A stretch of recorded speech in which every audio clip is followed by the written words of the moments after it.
Autobiography of a Yogi. Chapter 23. I received my university degree. You ignore your textbook assignments in philosophy. No doubt you are depending on an unlaborious intuition to get through the examinations. But unless you apply yourself in a more scholarly manner, I shall see to it that you don't pass this course. Professor D.C. Ghoshal of Serampur College was addressing me sternly. If I failed to pass his final written classroom test, I would be ineligible to take the conclusive examinations. These are formulated by the faculty of Calcutta University, which numbers Serampur College among its affiliated branches. A student in Indian universities who is unsuccessful in one subject in the AB finals must be examined anew in all the subjects the following year. My instructors at Serampur College usually treated me with kindness, not untinged by an amused tolerance. Mukunda is a bit overdrunk with religion. Thus summing me up, they tactfully spared me the embarrassment of answering classroom questions. They trusted the final written tests to eliminate me from the list of AB candidates. The judgment passed by my fellow students was expressed in their nickname for me, Mad Monk. I took an ingenious step to nullify Professor Ghoshal's threat to me of failure in philosophy. When the results of the final tests were about to be publicly announced, I asked a classmate to accompany me to the professor's study. "Come along, I want a witness," I told my companion. "I shall be very much disappointed if I have not succeeded in outwitting the instructor." Professor Ghoshal shook his head after I had inquired what rating he had given my paper. "You are not among those who have passed," he said in triumph. He hunted through a large pile on his desk. "Your paper isn't here at all. You have failed in any case, through non-appearance at the examination." I chuckled. "Sir, I was there. May I look through the stack myself?" The professor, nonplussed, gave his permission. I quickly found my paper, where I had carefully omitted any identification mark except my roll call number. Unwarned by the red flag of my name, the instructor had given a high rating to my answers, even though they were unembellished by textbook quotations. Seeing through my trick, he now thundered. "Sheer brazen luck," he added hopefully. "You are sure to fail in the AB finals."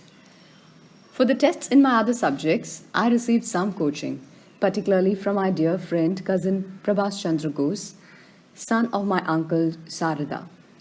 I staggered painfully but successfully with the lowest possible passing marks through all my final tests. Now, after 4 years of college, I was eligible to sit for the AB examinations. Nevertheless, I hardly expected to avail myself of the privilege.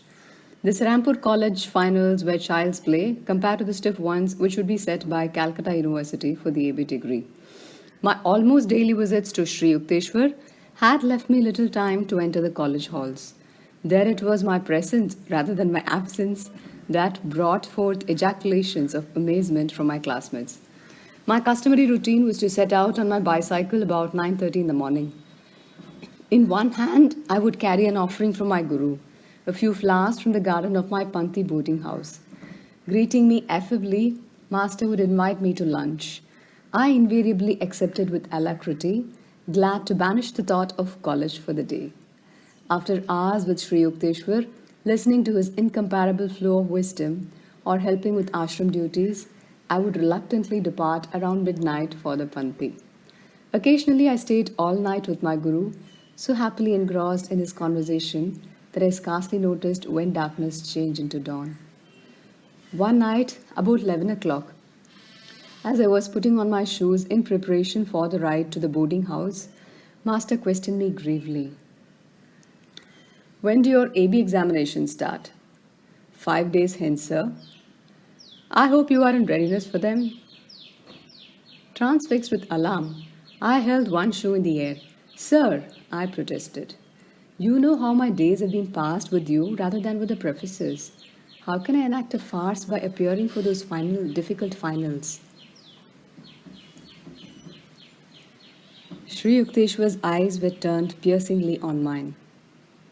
"You must appear." His tone was coldly peremptory. We should not give cause for your father and other relatives to criticize your preference for ashram life. Just promise me that you will be present for the examinations. Answer them the best way you can. Uncontrollable tears were coursing down my face. I felt that Master's command was unreasonable and that his interest was, to say the least, belated. I will appear if you wish it, Master, I said amidst sobs, but no time remains for proper preparation. Under my breath, I muttered, I will fill up the sheets with your teachings in answer to the questions. When I entered the hermitage the following day at my usual hour, I presented my bouquet with a certain mournful solemnity. Sri Yukteswar laughed at my woebegone air. Mukunda, has the Lord ever failed you, at the examination or elsewhere? No, sir, I responded calmly. Grateful memories came in a revivifying mood. Not laziness, but burning zeal for God has prevented you from seeking college honours, my Guru said kindly. After a silence, he quoted, Seek ye first the kingdom of God and his righteousness, and all these things shall be added unto you. For the 1000th time, I felt my burdens lifted in Master's presence. When we had finished our early lunch, he suggested that I return to the Panthi.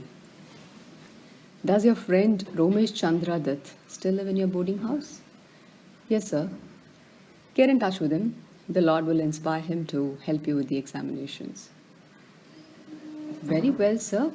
But Romesh is unusually busy. He's the honor man in our class and carries a heavier course than the others. Master waved aside my objections. Romesh will find time for you. Now go. I bicycled back to the Panthi. The first person I met in the boarding house compound was the scholarly Romesh. As though his days were quite free, he obligingly agreed to my diffident request. Of course, I am at your service. He spent several hours of that afternoon and of succeeding days in coaching me in various subjects. I believe many questions in English literature will be centered in the route of Childe Harold. He told me, we must get an atlas at once. I hastened to the home of my uncle Sarada and borrowed an atlas. Romesh marked the European map at the places visited by Byron's romantic traveller. A few classmates had gathered around to listen to the tutoring. Romesh is advising you wrongly. One of them commented to me at the end of the session. Usually only 55% of the questions are about the books. The other half will involve the author's lives. When I sat for the examination in English literature the following day, my first glance at the questions caused tears of gratitude to pour forth, wetting my paper. The classroom monitor came to my desk and made a sympathetic inquiry. My Guru foretold that Romesh would help me. I explained, Look, the very questions dictated to me by Romesh are here on the examination sheet. Fortunately for me, there are very few questions this year on English authors whose lives are wrapped in deep mystery so far as I am concerned. My boarding house was in an uproar when I returned. The boys who had been ridiculing Romesh's method of coaching looked at me in awe, almost deafening me with congratulations. During the week of the examinations, I spent many hours with Romesh, who formulated questions that he thought were likely to be set by the professors. Day by day, Romesh's questions appeared in almost the same form on the examination sheets. The news was widely circulated in the college that something resembling a miracle was occurring and that success seemed probable for the absent-minded mad monk. I made no attempt to hide the facts of the case. The local professors were powerless to alter the questions, which had been arranged by Calcutta University. Thinking over the examination in English literature, I realized one morning that I had made a serious error. One section of the questions had been divided into two parts of A or B and C or D. Instead of answering one question from each part, I had carelessly answered both questions in Group 1 and had failed to consider anything in Group 2. The best mark I could score in that paper would be 33. 3 less than the passing mark of 36. I rushed to master and poured out my troubles. Sir, I have made an unpardonable blunder. I don't deserve the divine blessings through Romesh. I am quite unworthy. Cheer up, Mukunda. Sri Yukteswar's tones were light and unconcerned. He pointed to the blue vault of the heavens. It is more possible for the sun and moon to interchange their positions in space than it is for you to fail in getting your degree. I left the hermitage in a more tranquil mood, though it seemed mathematically inconceivable that I could pass. I looked once or twice apprehensively into the sky. The Lord of Day appeared to be securely anchored in his customary orbit. As I reached the Panti, I overheard a classmate's remark. I have just learned that this year, for the first time, the required passing mark in English literature has been lowered. I entered the boy's room with such speed that he looked up in alarm. I questioned him eagerly. Long-haired monk? He said laughingly. Why this sudden interest in scholastic matters? Why cry in the 11th hour? But it is true that the passing mark has just been lowered to 33 points. A few joyous leaps took me into my own room, where I sank to my knees and praised the mathematical perfections of my divine Father. Every day, I thrilled with the consciousness of a spiritual presence that I clearly felt to be guiding me through Romesh. A significant incident occurred in connection with the examination in Bengali. Romesh, who had touched little on that subject, called me back one morning as I was leaving the boarding house on my way to the examination hall. There is Romesh shouting for you, a classmate said to me impatiently. Don't return, we shall be late at the hall. Ignoring the advice, I ran back to the house. The Bengali examination is usually easily passed by our Bengali boys, Romesh told me. But I have just had a hunch that this year the professors have planned to massacre the students by asking questions from our ancient literature. My friend then briefly outlined 2 stories from the life of Vidyasagar, a renowned philanthropist. I thanked Romesh and quickly bicycled to the college hall. The examination sheet in Bengali proved to contain 2 parts. The first instruction was, write 2 instances of the charities of Vidyasagar. As I transferred to the paper the lore that I had so recently acquired, I whispered a few words of thanksgiving that I had heeded Romesh's last-minute summons.